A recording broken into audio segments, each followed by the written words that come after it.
Helsinki Media in association with Boxer, Adam Smith, Sky are back in business, a huge card and a brilliant undercard as well, because you've been given some negative feedback in the past about it, but tonight, on Saturday, you're pulling a good card in. We always listen, we always try and improve. I said in February that we had some fantastic main events. That was important for us to show that Sky Sports were very much back in business. It's a long and busy project with Boxer. We're beginning from not from a sort of standing start, but because Boxer obviously had some experience in the tournament shows and they had a few fighters to bring us straight away, but Ben and I and the Boxer teams and the Sky teams have been working really hard on developing a good stable and being creative. The deal with Wasserman for Chris Eubank Jr. is a fantastic one. Working with Wasserman on a big name like that, million eyeballs on the Liam Williams fight.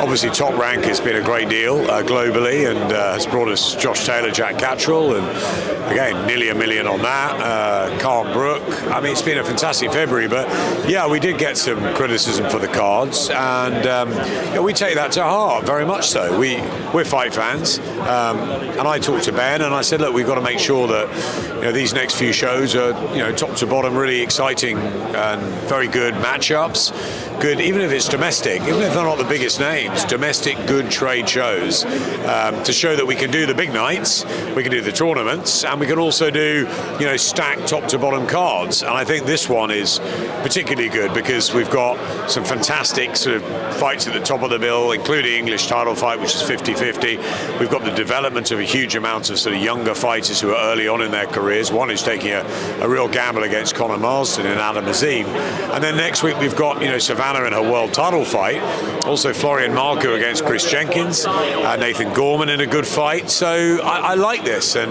while we haven't got the sunshine on us of the sort of starry names, the Josh Taylors and the Chris Eubanks for a while, because obviously they can't fight every week, we've got to offer something else, and I think we're doing that. And I think Saturday is going to be a really, really exciting night, and hopefully we'll get some good feedback on it. I think there's some fights where you generally don't know who's going to win, and especially the main event, which I pushed back hard on when obviously Riakporhe and Juba both lost their opponents. Let's fight each other.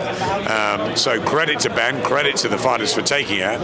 It's the Battle of London. It's two unbeaten fighters, and they're putting it all on the line at short notice. I think it's great. How difficult is it though? Because obviously, for fans that don't understand, you have a budget and you've got to put a show on, and obviously sometimes there's only so much you can go overdrawn in that budget.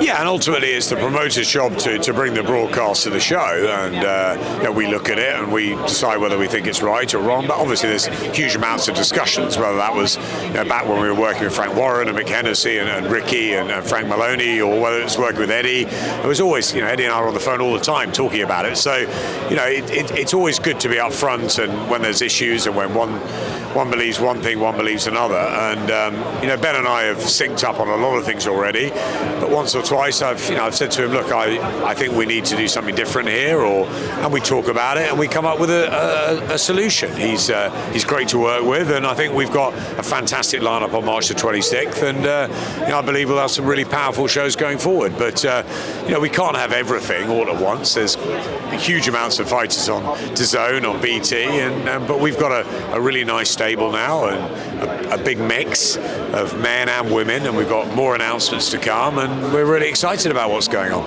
Adam Azim, I spoke to you a few months ago, and I think he said to me, you've got a 2-year plan with this young gun, turn him into a pay-per-view fighter. Is that still the goal, and are you still on that track? Well, he's very near me, so I've got to be careful what I say about Adam Azim. No, he's a special talent. I think he's going to go a long way in the sport. He's got a tough fight, very embryonic stages of his pro career against Conor Marsden. So I'm really pleased that Shane and Adam take those sort of little opportunities for it. Conor really fancies it, but I think Adam's a possible superstar. There's a long way to go, but he's got so much about him in his arsenal and his armoury that I like. He seems to have a very good head head on his shoulders. He's got a big brother who's maybe not quite as talented, but is going to guide him as well and help him and sort of charter his own path. I'm not going to say Adam Azim's going to be a pay-per-view star in X amount of years. You know, we need to build him. We need to see what he does. But if he wins Saturday night and wins impressively, then we can move on to the next level, and maybe he'd be fighting for a British title sooner rather than later. And I know he wants to be a young world champion, so let's see. It's very, very early stages, but I love his attitude. I think he's very talented, and he's one of my picks, along with Caroline Dubois, as someone that can really make a huge impression on the sport. And you guys share the same first name as well, so just move. Same football team as well. He's a big Liverpool fan, so we share that. We both love cricket, so that's all good. But I keep telling him it's not about that. It's about whether you can fight, and I think he can. Fair dues. And just moving on from this, you've seen the back and forth recently between Eddie Hearn and Frank Warren.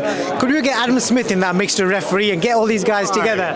Why do we have to referee? Look, it's all fun and games, isn't it? Frank and Eddie have their own businesses. Ben has his. I've worked a great deal with Frank Warren over the years, a great deal with Eddie Hearn over the years, and they're both terrific promoters. They've both got fantastic qualities, and they've both got big jobs on their hand. Eddie at DAZN and Frank at BT, and he's got a huge fight here at Wembley Stadium, that massive purse bid.